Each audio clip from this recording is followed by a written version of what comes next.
You're listening to the Corbett Report. CorbettReport.com. Welcome, ladies and gentlemen. Welcome.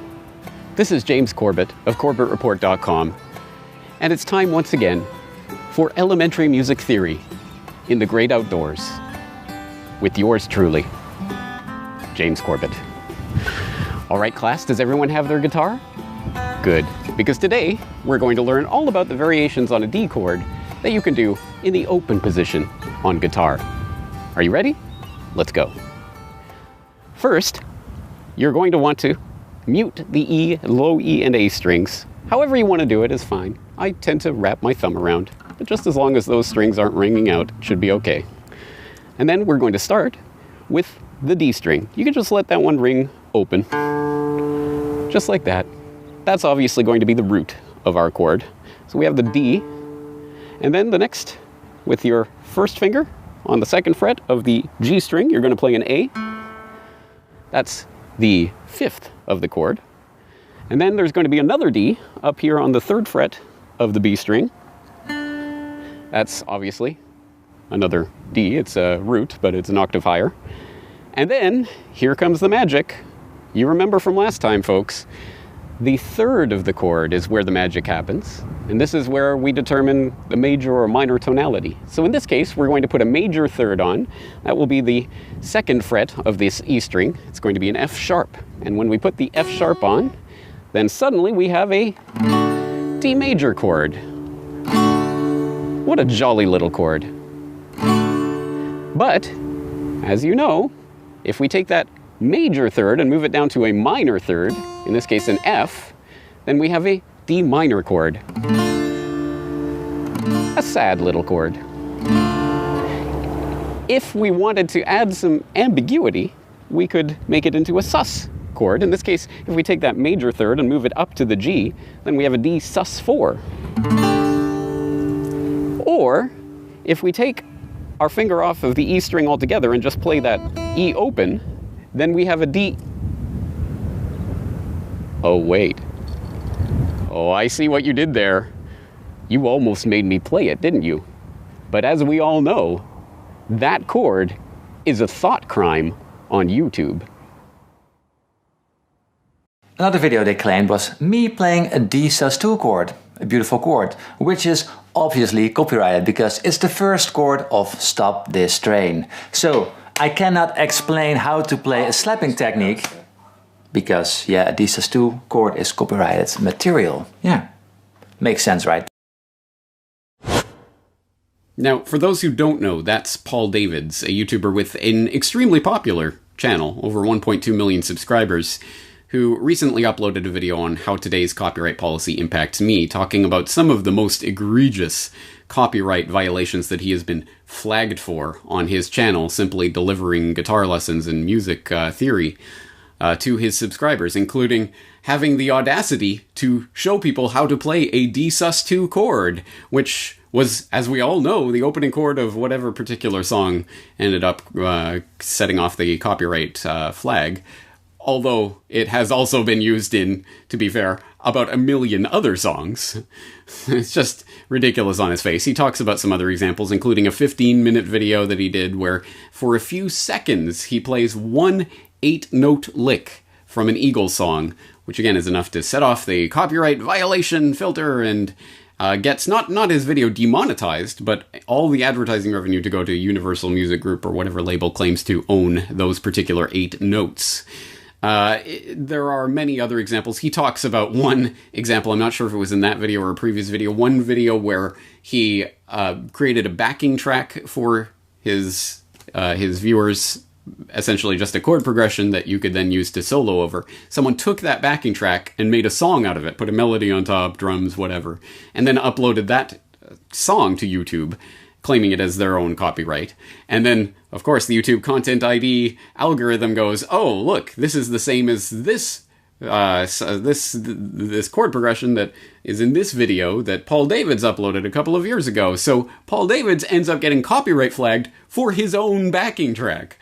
And this is not by any means an uncommon story. If you follow any sort of music theory, music teaching, music channels on YouTube, you will have heard these types of stories from creators at some point.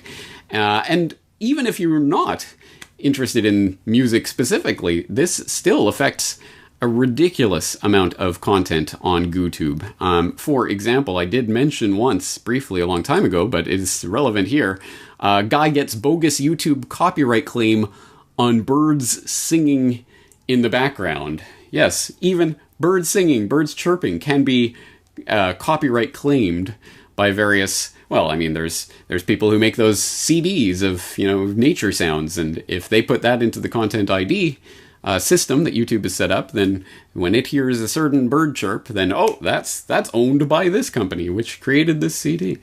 Again, nonsense on its face. And sometimes, to be fair, these stories have a happy ending, or as happy as it can be in a ridiculous system like this. For example, with that particular DSUS2 claim on that one video that Paul Davids was mentioning there in the clip, that claim did get released after he released his video talking about it and complaining about it. Of course, he does have 1.2 million subscribers. That particular copyright claim video had been seen nearly 500,000 times. He had tens of thousands of his viewers up in arms and sending nasty messages to Team YouTube, etc. So he was able to get that copyright claim released. But for the average Joe Schmo with a few dozen subscribers, you're not going to be so lucky. And it's not necessarily going to be a happy ending with claims like that. But you could say to yourself, well, yes, this is all horrible, but this fundamentally doesn't get at the root of copyright itself. I mean, this isn't about copyright per se as an idea. It's about one particular instantiation of that idea through a particular system that's been set up by a company that resides in California to conform to the Digital Millennium Copyright Act passed in the 1990s, which provides a safe harbor to platforms like YouTube as long as the people uploading content to their system that may be infringing copyright, as long as YouTube or whatever platform makes a good faith effort to remove that content when it's pointed out to them or come to a acceptable agreement with the copyright holder, like sending advertising revenue their way or whatever it is. So YouTube has set up this system that conforms to that so that ultimately they can continue operating and are not going to be sued into oblivion and blah, blah, blah. So this is a particular instantiation of a particular set of rules that have been put into place to conform to a certain law that was passed in a certain jurisdiction. It doesn't say anything about copyright itself. And you may have a point there. In fact, it is tempting when one starts to broach the topic of intellectual property and its deeper meaning, copyright, patent, trademarks, and trade secrets, all falling under this umbrella, although they're very different things with different legal histories and applications and different points to be made about each one of those forms of intellectual property. But it is tempting when we're broaching this subject to start talking about some of these most ridiculous examples. For example, in the copyright realm, something like what Paul Davids was pointing out there, or in the patent realm, for example, something like the ridiculous, just mind-blowingly insane patents that have been registered in the U.S. Patent Office. For example, United States Patent 5443036, method of exercising a cat, essentially using a laser pointer to make a cat run around. United States Patent 6025810, a hyper light speed antenna, which talks about how one could send signals at a speed faster than light. Assuming we do come up with a way to break the laws of physics. And United States Patent 3936384, religious soap. And the abstract for that is simply a soap bar which is embossed with a religious design on one side and a prayer on the other side. Yeah, that's patentable.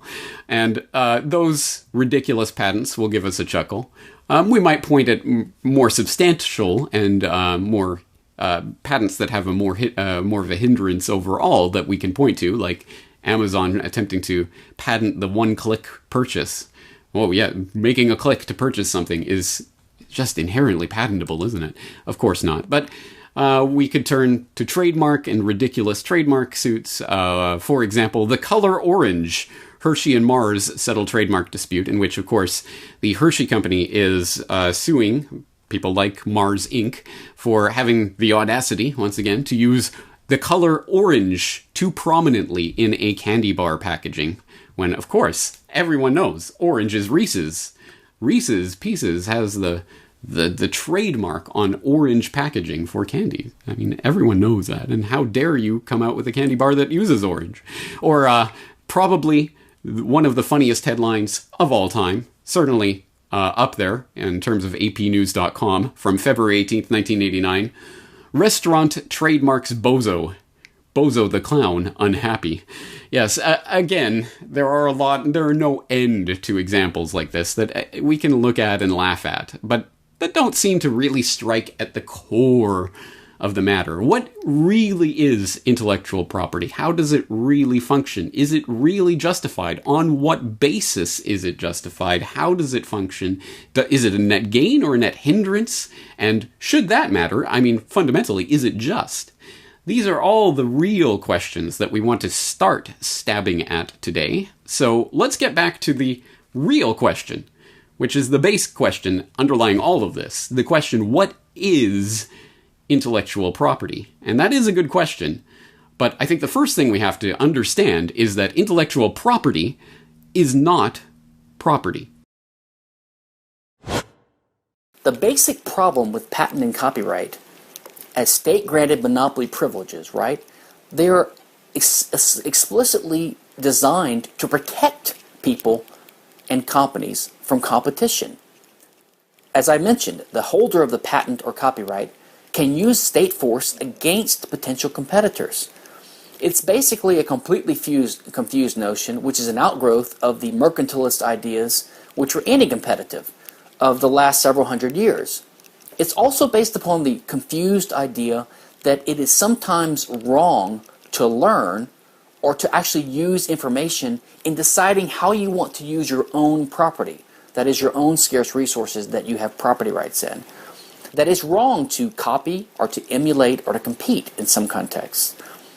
Now, what it does is it uses the language of property rights in trying to say there's property rights by virtue of these laws in information and patterns and in designs.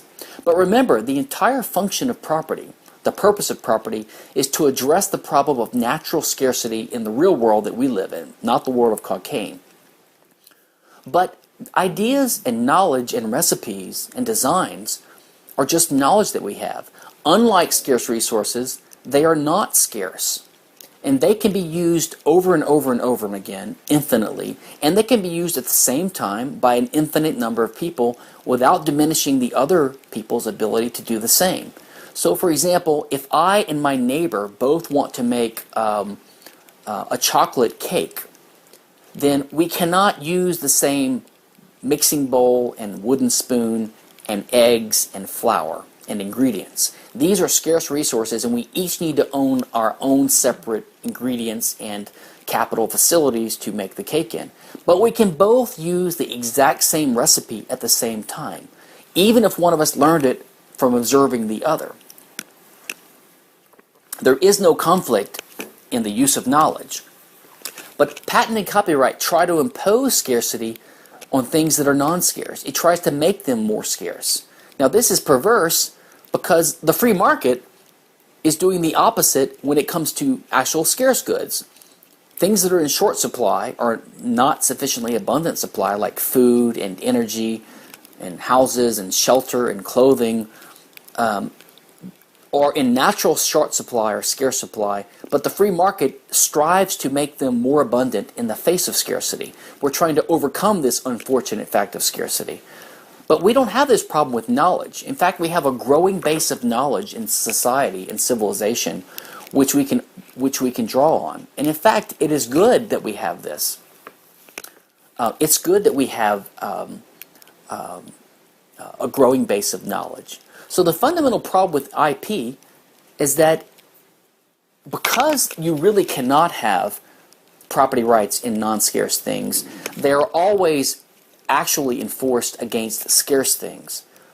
So IP is just a disguised way of undercutting real property rights. Remember, these real property rights were put in place as the civilized mechanism to permit productive, peaceful, and fair and just and efficient use of these scarce resources. But when IP rights are introduced, it undercuts these rights. What do I mean by that? An IP right really gives a third party who holds the IP the right to control other people's scarce resources. So, for example, in the recent case, the American singer Beyonce has been sued by a Belgian dancer because Beyonce used moves in a music video, dance moves, that are similar to the ones that were in an earlier video by the Belgian dancer and the Belgian dancers group. Now, if she prevails, then she will either get a court order telling Beyonce that you cannot use your body in this way, or that will take some of the money from Beyonce's bank account, which she owns, and give it to them. Okay. Similarly, Apple just the other day got a patent on using a gesture to unlock the iPhone or smartphones. If this patent is upheld, and if they're successful in suing someone, they can prevent other makers from making their own smartphones with that gesture. So it basically gives Apple a veto over how other people use their own property. Now, a veto right is a type of property right. It's called a negative servitude in the civil law. So what this means is that the government, by the law, has given some third party a property right in someone else's property. That's a redistribution of property rights. Now, this is actually the grounds that libertarians usually object to many laws, like the minimum wage, or drug laws, or taxation, or conscription, or censorship, or pornography laws. There we have the government stepping in and telling you that you cannot use your own body or property in certain ways. And we object by saying, what business is it of yours how I use my property? You have no right to veto a use of my my own property. You have no right to penalize me either monetarily or with a jail fine, a jail sentence, for doing something with my property that is not harming anyone else. And yet this is exactly what patent and copyright do. That is previous CorbettReport.com guest Stefan Kinsella, available at stefankinsella.com, and also the Center for the Study of Innovative Freedom at c4sif.org, which is dedicated to building public awareness of the manner in which laws and policies impede innovation, creativity, communication, learning, knowledge, emulation, and information sharing, subjects that I would presume are near and dear to the hearts of listeners of the Corbett Report. But Stefan Kinsella, for those who don't know, is a patent lawyer who wishes to abolish the patent system and copyright. And he has some things to say about trademark and trade secrets, too, in his many, many lectures, interviews, video presentations, and other work that he's done, articles, podcasts, that he's done on this subject over the decades. And perhaps most notably in his monograph on the subject, Against Intellectual Property, which is available, of course, for free online. So I will direct people to that if they really want to get into the meat and potatoes of this discussion, the history of these intellectual property laws, where they came from, what they actually do, and why they are not just economically bankrupt, but morally bankrupt. And that's perhaps the real key to all of this. These intellectual property laws and constructs are a net hindrance on innovation, creativity, knowledge, emulation, progress in very many ways that have been documented, I think, most ably by Stefan Kinsella, who has dedicated decades of his life to the scholarly research of this subject and has an extremely voluminous knowledge on these issues. So I will direct people to Stefan Kinsella generally and the resources at his websites, which will be linked in the show notes. But I think he makes an extremely important point. Intellectual property is not property at all. It is simply going under the moniker of intellectual property in order to invest it with the idea in the minds of the public that this is just another form of property right, when really it is a completely different ontological category altogether. This is not like physical property in any sense. It's notably different, and that isn't a minor or a niggling little detail. That's actually part of the fundamental heart of the matter. And this is not a controversial point. In fact, it's one that you can glean even from the most mainstream of mainstream sources, like the Wex collaboratively edited legal dictionary and encyclopedia, which is available through Cornell Law School and other websites of various sorts, where they provide the overview of intellectual property thusly. In general terms, intellectual property is any product of the human intellect that the law protects from unauthorized use by others. The ownership of intellectual property inherently creates a limited monopoly in the protected property. Intellectual property is traditionally comprised of 4 categories: patent, copyright, trademark, and trade secrets.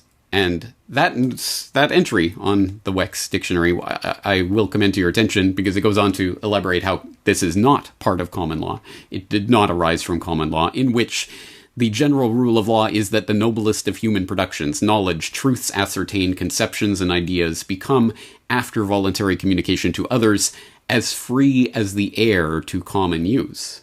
So this is not a common law, something that emerged over centuries through a process. No, this was something that was imposed, was given the name of intellectual property as a conscious political tactic in order to frame it as a sort of property right, when in fact it is a straight state-granted monopoly. And that is the historical roots of intellectual property laws as we know them, state-granted monopolies that evolved into intellectual property laws.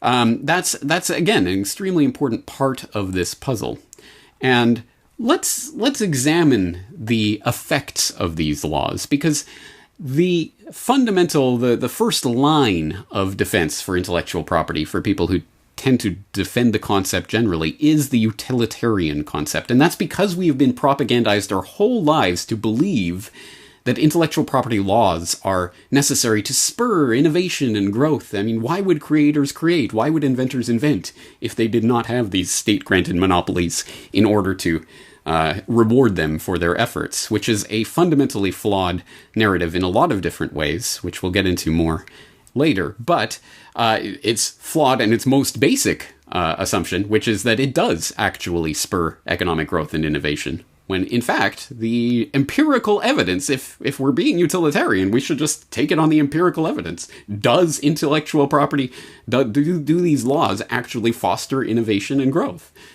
Are they a net gain, economic gain?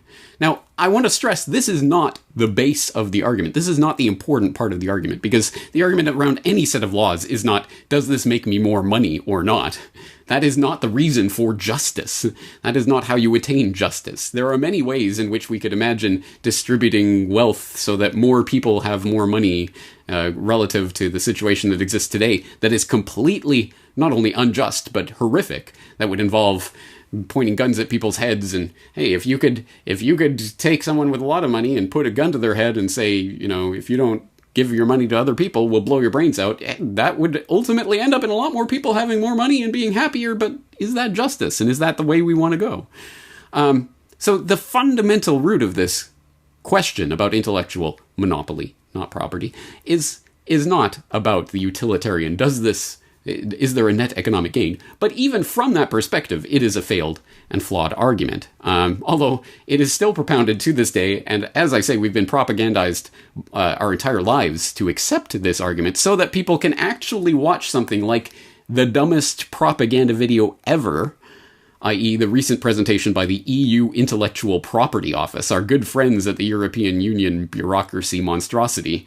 Yes, there is such a thing as the EU IPO, and they did recently produce a propaganda video that is so laughable. I cannot believe anyone could possibly watch that with a straight face. But they posit not only that intellectual property laws are a spur to growth and innovation in the economy. No, they take it several steps further. They say that the only reason that creative works exist, the only reason we have songs and movies and software and all of these things, the only reason is because intellectual property laws exist. You have to see at least a few minutes of that ridiculous video to really wrap your mind around the utter nonsense that is being propounded under the name of these intellectual property laws. And it does make you wonder how, Shakespeare didn't exist because there weren't any intellectual property laws as we know them today, certainly around at that time. So I wonder how were creative works created before this point?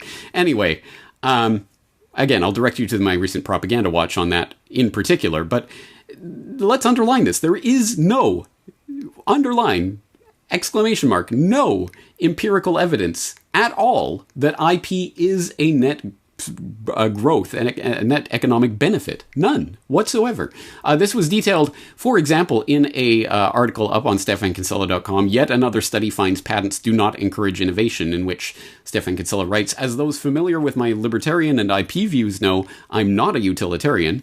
See my there's no such thing as a free patent and against intellectual property, but almost all IP proponents are, and they claim that IP is worth it because it generates additional innovation, the value of which is implicitly presumed to be obviously much greater than the relatively trivial cost of having an IP system. So it is striking that there seems to be no empirical studies or analyses providing conclusive evidence that an IP system is indeed worth the cost.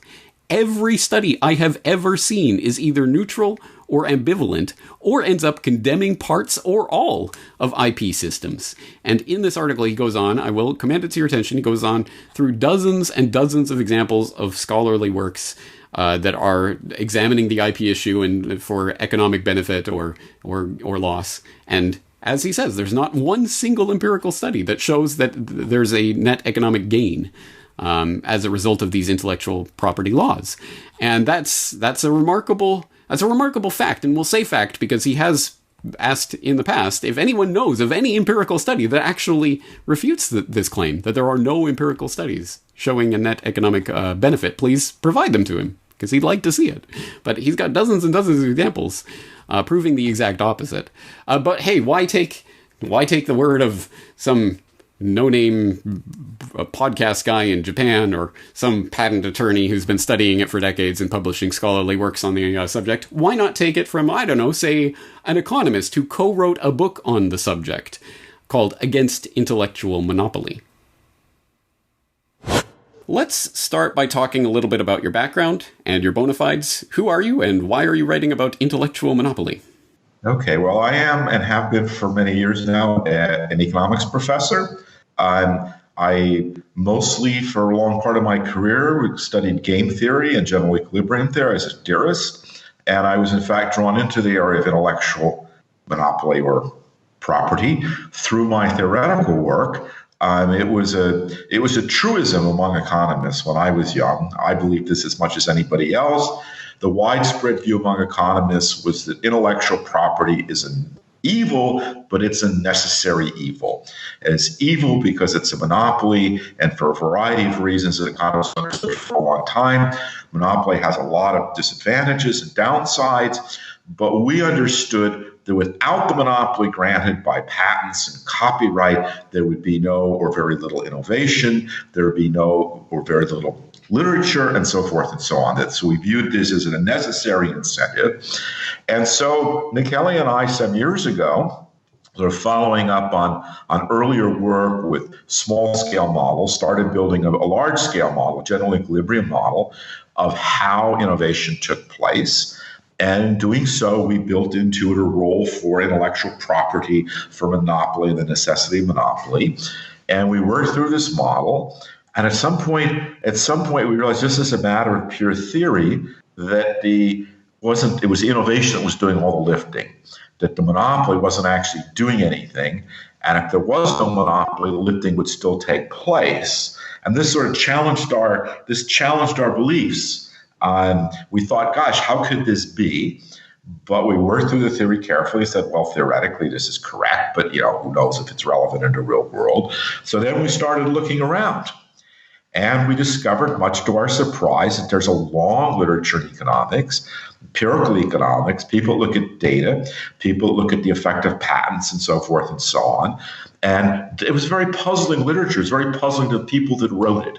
People would write things like, well, we know that you have to have patents in order to have innovation. And yet, when we go to look at the data, it seems like they're actually maybe bad. Maybe they reduce innovation. Maybe they don't help innovation. But we can't understand, how could that be? Well, we could understand how that could be because we had been working on this theory that said that might very well be the way it was. And so we felt we had a reconciliation. And this led ultimately to the book. As we looked more and more, the book is not It's not original research in the sense that we did not go out and get our own data and analyze our patents, good or bad. It's a book in which we take other people's research, empirical economist research, all of them, not cherry picking just a few, to take a look and see, when does it work? Does it work? Right? And also an effort to try to understand and explain how could it be, if you can't get a copyright, how could you profit off of a book? Right? And we've had a substantial impact in the economics community, a subtle one, I think, but it's no longer a truism among economists that you must have patents and you must have copyright to have innovation. People now well understand that, well, there might be circumstances where it would be helpful. By and large, it's not needed. In many cases, it's counterproductive. There's a substantial emerging literature. People like Jim Besson and Moore have done empirical work on software patents, basically showing that's an easy case to close. Software patents are no good, and on and on and on. So that's the background of how we came to this. That's how the book came to be written, and that's sort of our current understanding is that by and large patents and copyrights are unnecessary evil, and we would actually prefer just to get rid of them. David K. Levine, co-author of Against Intellectual Monopoly, another book that is available freely online, so I will once again direct people to the show notes where they can get the link to that free publication, and I hope they do so, in order to read in greater detail about the economic argument against intellectual property, intellectual monopoly, and how it is, in fact, a drag on the economy, not a boon to growth and innovation, but deliberately. That is, its function is to actually impede people from using knowledge to create, emulate, grow, and progress in various ways. And they give many very interesting examples of that in very specific ways. One that we talked about in that conversation that I had with David K. Levine last week was specifically regarding James Watt, the hero and innovator of the steam engine that provided the transformation of the Industrial Revolution. Well, not quite. He provided one specific upgrade to an already existing model of the steam engine that proved useful to a degree, but the most useful thing he did was achieve a patent on that invention so that he was able to effectively crowd out anyone from using his idea for a couple of decades. And then when the patent ran out, that is when innovation and growth happened. And there was an amazing spur, and the various improvements on the improvements of the improvements that were possible were finally realized. So his patent did nothing other than impede that progress for the duration of the patent, although there were some people pirating his idea, pirating his invention, as unfortunately the analogy has been used. These are pirates who are raiding the high seas of intellectual property in plundering them for the ideas that form the basis for actual economic progress. Oh, how dare they? It's a fascinating story, and just one of many. And in that book, Levine and his co-author, Michele Boldrin, go on to talk about various examples, for example, in the software industry, copyright, and how it can function, how creative activity can function in the absence of copyright. In fact, how authors and creators can actually make more money without copyright than with. And they talk about that in depth. There's a lot to it, but they also address the more fundamental point about not just the economic, but the moral bankruptcy of intellectual property laws. These are not just hindrances on the economy. They are fundamentally immoral. As they say in the book, intellectual property is evil. And that is a case that they make, and I think quite persuasively so. And we can attack this from a number of different levels, the base of which is that it is an incredible conceit, perhaps the most brazen and in-your-face conceit of all time, to assert that any particular idea, any instantiation of this particular idea in this particular context is mine, and I created it out of nothing, and I own it, and no one else can use it, even when I demonstrate it to the world. That involves hubris on a level that's almost unbelievable, and Yet, because we have been propagandized our lives, we don't see it in the proper context. One way to recontextualize our understanding of what is going on when people innovate and create something new is to understand it in that context of, well, the fact that everything is a remix. The act of creation is surrounded by a fog of myths. Myths that creativity comes via inspiration, that original creations break the mold, that they're the products of geniuses, and appear as quickly as electricity can heat a filament. But creativity isn't magic. It happens by applying ordinary tools of thought to existing materials, and the soil from which we grow our creations is something we scorn and misunderstand, even though it gives us so much, and that's copying. Put simply, copying is how we learn. We can't introduce anything new until we're fluent in the language of our domain, and we do that through emulation. For instance, all artists spend their formative years producing derivative work. Bob Dylan's first album contained 11 cover songs. Richard Pryor began his stand-up career doing a not very good imitation of Bill Cosby. And Hunter S. Thompson retyped The Great Gatsby just to get the feel of writing a great novel.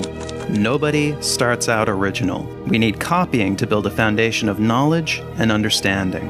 And after that, things can get interesting.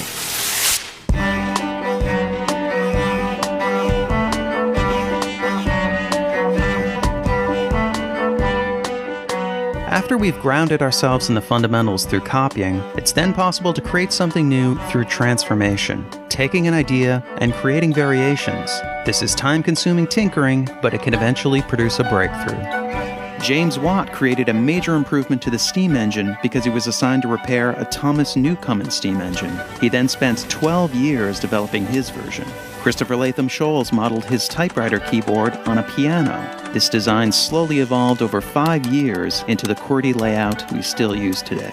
And Thomas Edison didn't invent the light bulb. His first patent was improvement in electric lamps, but he did produce the first commercially viable one after trying 6,000 different materials for the filament.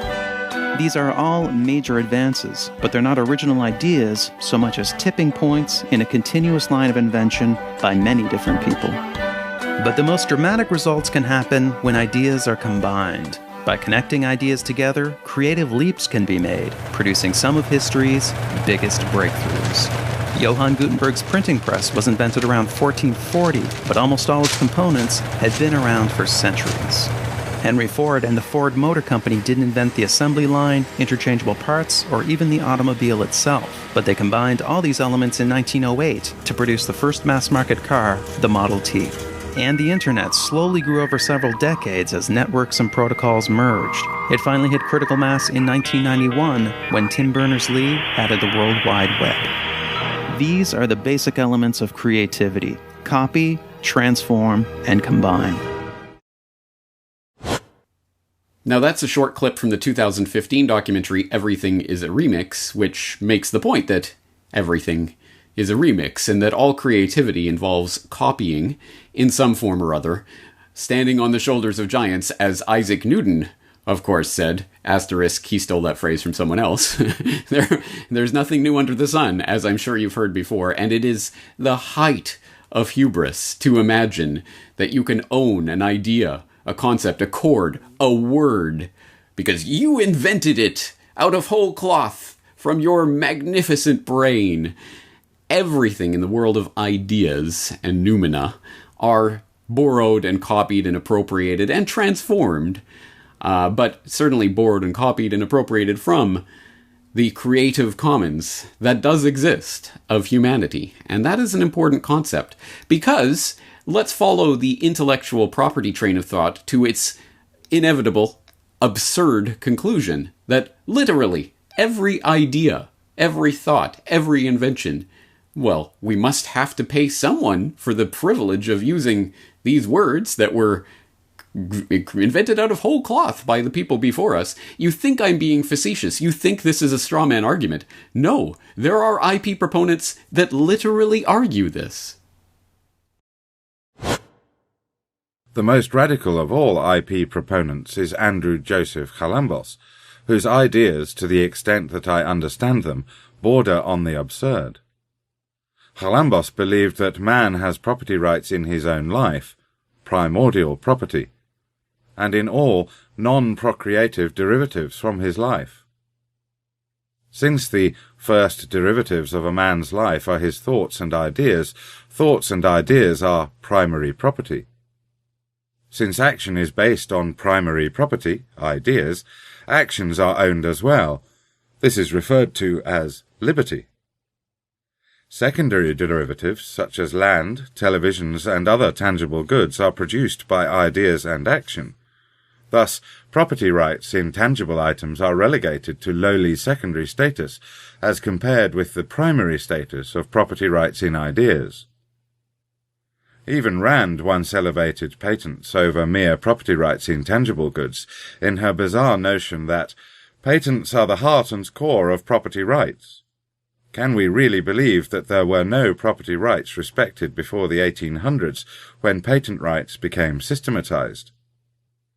Chalambos reportedly took his own ideas to ridiculous lengths, claiming a property right in his own ideas and requiring his students not to repeat them. Dropping a nickel in a fund box every time he used the word liberty as a royalty to the descendants of Thomas Paine, the alleged inventor of the word liberty, and changing his original name from Joseph Andrew Chalambos, Jr. presumably, to Andrew Joseph Chalambos, to avoid infringing his identically named father's rights to the name. By widening the scope of intellectual property and by lengthening its duration to avoid making such arbitrary distinctions as Rand does, the absurdity and injustice caused by IP becomes even more pronounced, as Chalambos demonstrates. And by extending the term of patents and copyrights to infinity, subsequent generations would be choked by ever-growing restraints on their use of property. No one would be able to manufacture or even use a light bulb without getting permission from Edison's heirs. No one would even be able to build a house without getting permission from the heirs of the first proto-human who left the caves and built a hut. No one could use a variety of life-saving techniques, chemicals or treatments without obtaining permissions of various lucky rich descendants. No one would be able to boil water to purify it or use pickling to preserve foods unless he is granted license by the originators or their distant heirs of such techniques. Wait. So you're telling me that I'm not at liberty to say the word liberty without paying the descendants of Thomas Paine for the privilege because he somehow homesteaded the word liberty? Well, I think we can all agree that's a bunch of f***ing absurd, ridiculous, laughable, on its face nonsense. Although, really, hats off to Chalambos for going all the way with that. Actually riding that train of thought to its illogical derailment at the end of that track with gusto and abandon, because not many IP advocates would have the gumption to actually stick to their guns and really take that to its illogical conclusion. But there it is. There's the absurdity at the end of that particular line of thought. And for those who think, well, okay, that's a bit ridiculous, but you know, the question is getting just the right laws in the right way, making these completely arbitrary decisions in a just way, so that, patent, 19 years would just not be enough. 21 is way too much. 20, that's perfect. Or copyright. Copyright, of course, should be death of the author plus however many years it is this particular year, and when it changes because Mickey Mouse is coming up for renewal, well, then it should be probably another 10 or 20 years, or whatever the Congress critters say it is. That's the perfect point. And this drawing of these arbitrary lines, which is a necessary and implicit feature of IP unless you are willing to take it to its illogical conclusion, these drawing of arbitrary lines are extremely important.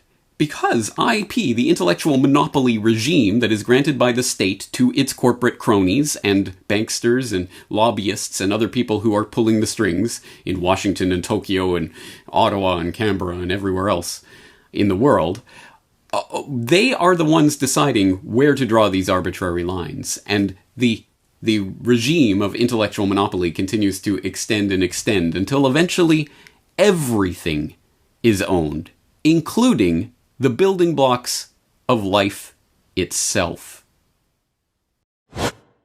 Unknown to a large section of the public, a single U.S. Supreme Court ruling in 1980 made it possible for the first time to patent life itself for the profit of the patent holder. The decision, known as Diamond v. Chakrabarty, centered on a genetic engineer working for General Electric who created a bacterium that could break down crude oil, which could be used in the cleanup of oil spills. In his decision, Supreme Court Chief Justice Warren Burger ruled that a live, human-made microorganism is patentable subject matter under 35 U.S.C. 101. With this ruling, the ability to patent living organisms, so long as they had been genetically altered in some novel way, was established in legal precedent. Now, you've heard of Craig Venter. And who hasn't heard of Craig Venter? Okay. Craig Venter is a very famous man. He started a company called Celera, and they were going to be the private competitor to the publicly funded Human Genome Project. But that was much later. He actually taught at the University of Buffalo, where Peter, Lisa, and I are all alums of. He was in the pharmacy department for a while, and nobody liked him that I know of. But he is a very famous man who has done great things. I don't want to detract from his greatness. And he actually did do a lot to spur along the race for completing the human genome, because he helped to develop a new method, a really important new method to rapidly sequence genes. The whole genome shotgun method, which relies on computing power. It's a great, if you're a geek, go read about it. I'm not going to describe it here. But that was a great innovation. Now, when he was working for Watson as part of the Human Genome Project in '92, he and another couple of people in the NIH thought, wow, when we get these things, when we find genes, and they were looking for express sequence tags, which delineate the ends of genes, what we should do is we should file patents on these things, because they could become valuable in the future. James Watson, well, first of all, Bernadine Healy, who was James Watson's boss at the time, thought this was a great idea. When James Watson got word of it, he bitterly complained. He has a temper, apparently, and he yelled and screamed that this couldn't happen, you can't do this. He was just going to blow a stack over this. It didn't make him happy, in a sense. And when Bernadine Healy discovered his unhappiness because of his very vocal opposition to it, she fired him. So he was no longer in charge of the HGP in the US. Francis Collins then became the head of that, and he's now going to be head of NIH. So a little historical background to put it in perspective. Venter went on, founded a company, a private company, Celera, which I already talked about, and as they began to sequence the human genome, guess what they did? Patented the hell out of it. So they started filing patents left and right. Other companies, Insight and a couple other companies, really got into the act. And the short story, story of it is that today about 20% of the human genome is patented. So 20% of genes have some patent claim filed on them. A gene is an arrangement of nucleotides that codes for a protein. A little bit of science. Its action involves the creation of proteins by mRNA, messenger RNA, which as it creates the proteins, reads the beginning and end of the gene and leaves out the introns. Now, this is a natural process. This is how you are made. You are composed of proteins that are read through this process, okay, and produced in different cells according to differentiation of those cells, again, through the instructions of your DNA. It is the same mechanism as that which scientists use to create what they call isolated and purified genes. All right, cDNA. That's important. A patent on cDNA is, I argue, not different than a patent on a gene itself. There's nothing new about the cDNA. All right? That's, as I said, the process for creating cDNA is the transcription process that goes on all the time. Nature divides this. It isn't anything new. It's not novel, and it's not properly patentable. But I'm not here to make the legal argument. So don't let's get tripped up on that, because I have another argument about this that has to do with ethics. We can debate it later. My friend Luigi Palombi has an excellent book which I recommend. It's called Gene Cartels, and he really tears apart all of the legal arguments on the other side of the debate. So if any of you want to debate that, I'll ask him to step up here and talk about that. Let's talk about the ethics. So when people try to patent genes, when they do what Craig Venter and others have done in trying to patent genes, they are attempting to enclose an unenclosable space to the exclusion of others. And I argue that this is an ethical wrong. So where does that, I'll give you an example. So we have people from the ACLU here today as well who are courageously suing Myriad Corporation for Myriad's patents on the BRCA1 and 2 genes. And let me introduce them, because I really think they're doing great work. I saw Sandra too, right? Okay. Sandra Park is with the ACLU. She's an attorney on the case that is against Myriad. And Tanya Simoncelli is a lead scientist on this case. So they are doing the right thing here because Myriad has violated not only the law, I mean, they're doing something that I approve of ethically as well, because there is an ethical problem. Myriad has attempted to possess, through patents, the BRCA1 and 2 genes, which are responsible for a great number of cancers. And in so doing, they are trying to prevent others from using those genes. So they have actually sent cease and desist letters to researchers who were doing research on the BRCA1 and 2 genes, who were, in the course of that research, reproducing the genes. All right? I argue that not only is that illegal, which is Luigi's domain and Sandra's and Tanya's domain, it is unethical, because this is an attempt to curtail our autonomy over our own genome. You and I have as much right to investigate what makes us up as anyone else. And this goes back to the axioms I explored early on in the talk. What Myriad owns through these patents is a right to exclude you from finding out about what is in you. And they're exercising that right to our common detriment. In fact, it does violence to you when they exercise that right, in much the same way as if Peter ripped this book from my hand. Who owns you? Who owns you? The building blocks of your body, the DNA, the genes that make up who you are, is not a rhetorical question. It is the question posed in a book by the same name, Who Owns You, by David Cospel, who was delivering that lecture back in 2010 about his 2009 book. But unfortunately, it is still an open question, at least in the realm of intellectual monopolization of our bodies. More information about this can be gleaned, for example, from the ACLU, which, as David Cospel was talking about in that lecture, was involved in the court case against companies like Myriad and others, Myriad Genetics, that were at that time attempting to patent various genes. More information from a BRCA FAQ that ACLU has up on their website. The U.S. Patent and Trademark Office grants patents on human genes, which means that the patent holders own the exclusive rights to those genetic sequences, their usage, and their chemical composition.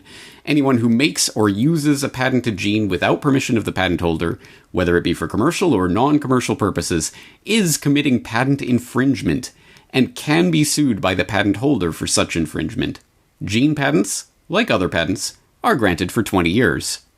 For example, Myriad Genetics, a private biotechnology company based in Utah, controls patents on the BRCA1 and BRCA2 genes. Because of its patents, Myriad has the right to prevent anyone else from testing, studying, or even looking at these genes. It also holds the exclusive rights to any mutations along those genes. No one is allowed to do anything with the BRCA genes without Myriad's permission. How many genes are patented? A 2005 study found that 4,382 of the 23,688 human genes in the National Center for Biotechnology Information's gene database are explicitly claimed as intellectual property. This means that nearly 20% of human genes are patented. In addition to the BRCA genes, genes associated with numerous diseases, both common and rare, are patented, including Alzheimer's disease, asthma, some forms of colon cancer, Canavan disease, hemochromatosis, some forms of muscular dystrophy, long QT syndrome, and many others. And it goes on from there. Now, there is a hopeful update to this, which we can glean from the genetics home reference at nih.gov, on a page that they have about can genes be patented, which reads, a gene patent is the exclusive rights to a specific sequence of DNA, a gene, given by a government to the individual organization or corporation who claims to have first identified the gene. Once granted a gene patent, the holder of the patent dictates how the gene can be used in both commercial settings, such as clinical genetic testing, and in non-commercial settings, including research, for 20 years from the date of the patent. Gene patents have often resulted in companies having sole ownership of genetic testing for patented genes. On June 13th, 2013, in the case of the Association for Molecular Pathology v. Myriad Genetics, Inc., the Supreme Court of the United States ruled that human genes cannot be patented in the U.S. because DNA is a product of nature. The court decided that because nothing new is created when discovering a gene, there is no intellectual property to protect, so patents cannot be granted. Prior to this ruling, more than 4,300 human genes were patented. The Supreme Court's decision invalidated those genes' patents, making the genes accessible for research and for commercial genetic testing. Phew. ... The Supreme Court's ruling did allow that DNA manipulated in a lab is eligible to be patented because DNA sequences altered by humans are not found in nature. The court specifically mentioned the ability to patent a type of DNA known as complementary DNA, cDNA. This synthetic DNA is produced from the molecule that serves as the instructions for making proteins, called messenger RNA. An interesting little asterisk to all of that, and for more details on that, I would ask you to go back to that David Kospel lecture or his other work on the subject talking about cDNA and the importance of being able, still, legally, to patent cDNA. But anyway, the actual straight genes can't be patented. It's okay. So we're all safe from that intellectual monopolization. Of course, that still leaves open the patenting of genetically modified life and what that means for, the biosphere itself. This is the flashing neon sign, end of the world type stuff. But no, let's all concentrate on carbon dioxide. Don't look at all into the genetically modified monstrosities that are being created in the bowels of bear laboratories. Monsanto, Bear Santo. Yes, for more information on that particular side of it, I will ask you to go back to that Open Seeds, Biopiracy, and the Patenting of Life GRTV episode that I aired a little bit of there, because I think it is relevant, although it is certainly a subject that we need to be returning to. There are so many different details here that we can only skim over the surface of in a short excerpt like this, but I hope you understand the importance, the incredible importance of this topic. What can be intellectually monopolized and what cannot, and who gets to draw that line, and where do they draw that, and in whose interest and favor do they draw that line? Hint, it's never in your interest or in your favor. And here is another case in point. This is generally where I'd say, and wait, it gets worse, although I'm not sure how much worse you can get than the idea that companies are attempting to exert intellectual monopoly over the building blocks of life itself. But it is, unfortunately, another step down this path towards the monopolization of everything by the very few politically connected corporations under the guise of intellectual property. And I'm talking specifically about the attempt to essentially monopolize the internet by spreading the intellectual monopoly regime as a big wide cloth over the internet to stifle communication as it has taken place on the internet for the last couple of decades. And this is important because it is the very stuff, the very lifeblood of the Corbett Report, if nothing else, and a million other things you do online. But the Corbett Report could not exist. Open source intelligence news could not exist if I couldn't freely access and communicate information from any wide number of sources. Of course, it is all fair use. Reporting, journalism is fair use. But when certain copyright regimes come into place on the internet, requiring pre-upload filters to make sure that nothing that has any sort of C with a magical circle around it can ever be uploaded without the express written consent of the person who owns those words. When they start implementing that truly is the crackdown of the internet. And thankfully, for the last several years, people have been aware of this as a problem and have risen up time and time again to strike it down. SOPA, PIPA, ACTA. If you are not familiar with these four-letter words, that's the real four-letter words that should require a swear jar, because they are the filthiest words imaginable. This is various forms of legislation that have arisen in the past several years in one form or another in the US, in Europe, and elsewhere, trying to crack down on the free flow of ideas on the internet in the name of intellectual monopoly. The latest iteration of which is, of course, the EU Copyright Directive, which, at the time that it was being forwarded, had a provision known at that time as Article 13, which was particularly chilling. EU's new copyright reform proposal is set to be voted on, and it will truly be disastrous to the internet. As it currently stands, it'll require widespread censorship in the form of mandatory filtering and also link taxes that have already been shown to be harmful to news. European Parliament member Julia Reda is one of the folks sounding the alarm, and she goes on to detail the many, many problems of the current copyright proposal, in which merely linking to a news site may require paying money, the link tax, and where concerns about how that might negatively impact the entire internet are, of course, being ignored. Perhaps even worse is the mandatory filtering idea. The big record labels and movie studios, James, of course, have been pushing for this kind of thing for years to get back at Google mainly, and of course their GooTube arm, and Facebook a little bit. But here's the thing. Both Gulag and Fedbook already have all those filters in place and spent tens of millions of dollars on them. As Retta points out, most of the EU member states appear to be not only supportive of these horrible ideas, but they're into actually pushing even worse ideas. What now stands between this horrible law making a mess of the internet, making more of a mess of the internet, is just the EU Parliament, which is currently scheduled to vote on this in late June, probably right around the, summer solstice, June 20th, 21st. Update! As of April 15th, 2019, TechDirt.com did note, as expected, EU nations rubber stamp EU copyright directive. As was widely expected, the EU Council, made up of representatives of the EU member states, has officially rubber stamped the EU copyright directive that the EU Parliament passed a few weeks back. There had been some talk of various countries, such as Sweden, Germany, and the UK, possibly changing their vote. Sweden, in the end, actually did do so, but to stop the directive, it was necessary for the UK or Germany to do so as well, and they did not. And now, the big question is, how will the various countries implement the law? Technically, they have 2 years to do so, and this should be watched closely.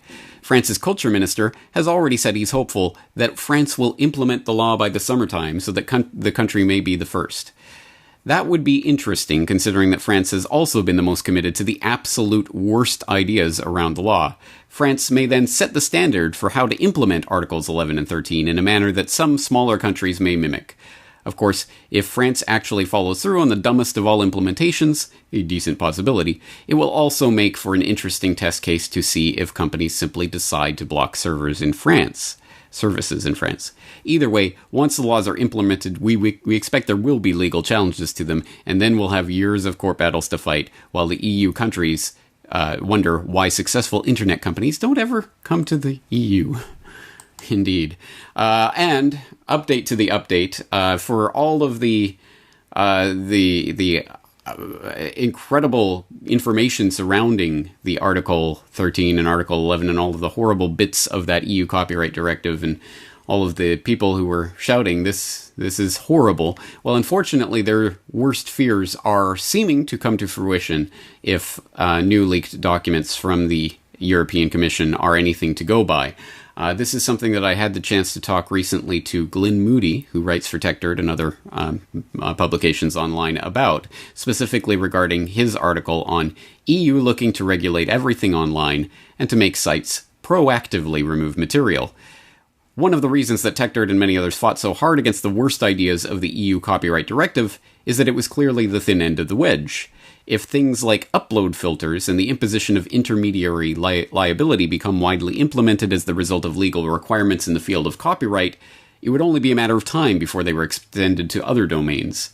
Netzpolitik has obtained a 7-page European Commission paper sketching ideas for a new EU Digital Services Act that suggests doing exactly that. The Act's reach is extremely wide. The scope would cover all digital services and in particular online platforms. This means the clarification would address all services across the internet stack from mere conduits such as ISPs to cloud hosting services, while a special emphasis in the assessment would be dedicated to updated rules for online platforms such as social media, search engines, or collaborative economy services, as well as for online advertising services. Now, this article goes on to talk about how Article 13, which is now Article 17, is clearly embedded in here, and they are talking about upload filters of one form or another, and they're talking about other things being slipped into here.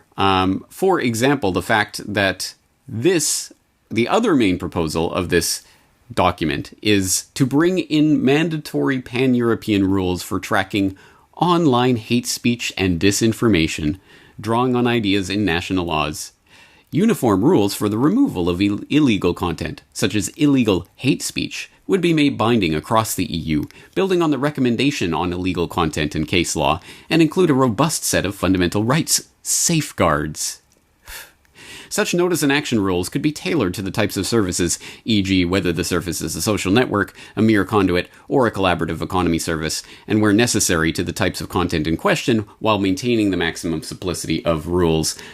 Blah, blah, blah, etc., etc. Please do read the full article, but here it is, folks, being smuggled, no surprise, along with EU copyright directives and guidelines and ideas is, and we also have to crack down on all this nasty thought crime that's going around. We know where this is heading, and we know for whose benefit all of this is tending. It is not to mine or yours, or people who have for years gone to alternative media, independent media outside of the approved gatekeepers for information. That will not be possible in the vision of the intellectual monopolists who are seeking to clamp down on the internet and all free flow of expression. Pretty soon, if the intellectual monopolists have their way, the IP proponents have their way, the internet will be McDonald's, Mickey Mouse, corporate playground. It will be a corporate vision of the future in which all services will be coming from big corporate. You'll listen to music from corporate labels, you'll watch Hollywood movies, you will certainly not be able to upload anything yourself. And if you think I'm joking, you should really see where all of this is tending and where inevitably this illogical train of thought ends up. I did have the chance recently to talk about this, as I say, in more detail with Glenn Moody of TechDirt. Perhaps a leading question here, but if you were in a position to want to stifle or suppress the free flow of information online, could you think of a better way to do it than under the guise of copyright legislation and directives like this that try to impose these types of filters? I mean, clearly it is an extremely effective way, and one that lets you say, well, nothing to do with us. It's purely enforcing something else. And it is that collateral damage, you're right, that is the worrying thing. The fact that this is claimed to be protecting the artists. I mean, this was the line that the politicians used in the European Union, that we only want to bring this in so that artists can create, which no one is against, so that artists earn a fair wage, which no one is against. But it's the collateral damage of the fact that, for example, things like parodies or the other ways of using content legally, although they wouldn't be banned, it's the grey areas that algorithms can't cope with. And it's worth remembering that many copyright cases end up at the top courts, with the Supreme Court in America or the European Union Court of Justice, where you have multiple top judges spending days, if not weeks, trying to decide these questions. These laws will require a computer program to decide on the spot in microseconds. I mean, it's clearly impossible, but the people that wrote these laws don't understand technology, and they tend to say, oh, well, sort it out. It's just a technical issue. And that's the problem. Yeah. You can't just say it's a technical issue. You have to understand that, and they don't. I would very much like the audience out there that thinks this is just some sort of discussion about some sort of abstract copyright law to really understand this goes to the very heart of what it is I do as a journalist who is attempting to get information from different sources and quote different things that I'm seeing online. This is the type of thing that can potentially stop that from happening. If I'm not allowed to quote this source because, well, that would be copyright breach. Well, it isn't really, because it's fair use because of reporting. But if there's upload filters, well, that will never see the light of day. And people like myself will be squeezed out, whereas the big news organizations will be allowed to proliferate. So so let's steer this conversation to an interesting tweet that I saw you make recently in regards to a story about a text and data mining center that's opening up in Delhi that's going to be taking in millions of scientific papers in order so that scientists can use software to add text and data mine those articles for various purposes. But they're not allowed to read those articles, because of course that's a big no-no. That would be breaking copyright. But they're setting up algorithms to sort through these, which goes to show at least part of the absurdity of this situation. And it would be almost a laughing matter if it wasn't so serious. For example, we know that this is what ultimately led to Aaron Swartz being prosecuted and ultimately his suicide and death, because of the ridiculous imposition of the attempt to control information that is embedded in these laws. And in fact, you expressed that in your tweet where you said, perfect demonstration of how copyright stops people accessing and creating knowledge. Time to abolish it. A bold statement. So let's hear your take.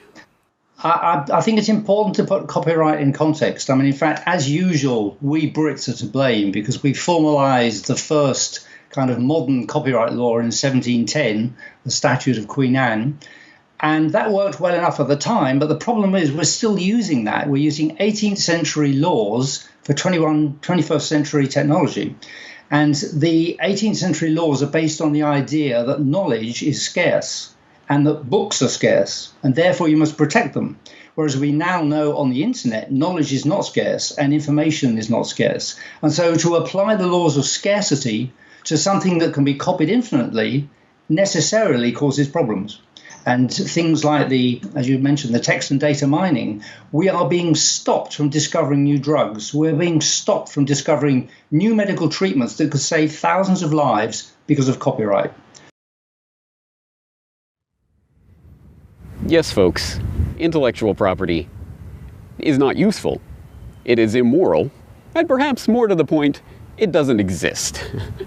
So, I hope that clarifies some of the problems that are coming up with regards to the way that intellectual property, intellectual monopoly, is being handled, as always, in favor of the giant corporations and against the average Joe.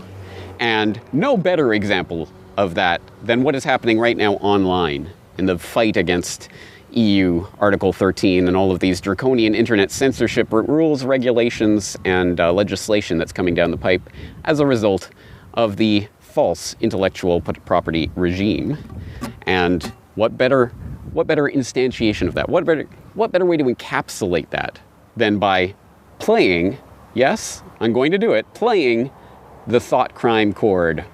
Oh, are you ready, folks? We looked at the D major, we looked at the D minor, we looked at the D sus4, but what if we play that open E? We're gonna get a, oh, there it is, the D sus2. Ah, thought crime. Oh, doesn't it feel liberating? I mean, yes, this video's probably been flagged by now, but still, I hope you're not watching it on YouTube. But there we go, there's the thought crime, the D sus2. Of course, it's patently ridiculous, the idea that anyone can own a chord. And you know that, and I know that, but strangely enough, the internet is still learning how to suss such things, if you'll forgive the pun.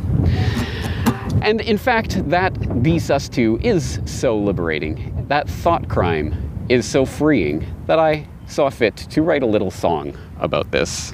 And I hope you enjoy it. It goes a little something like this.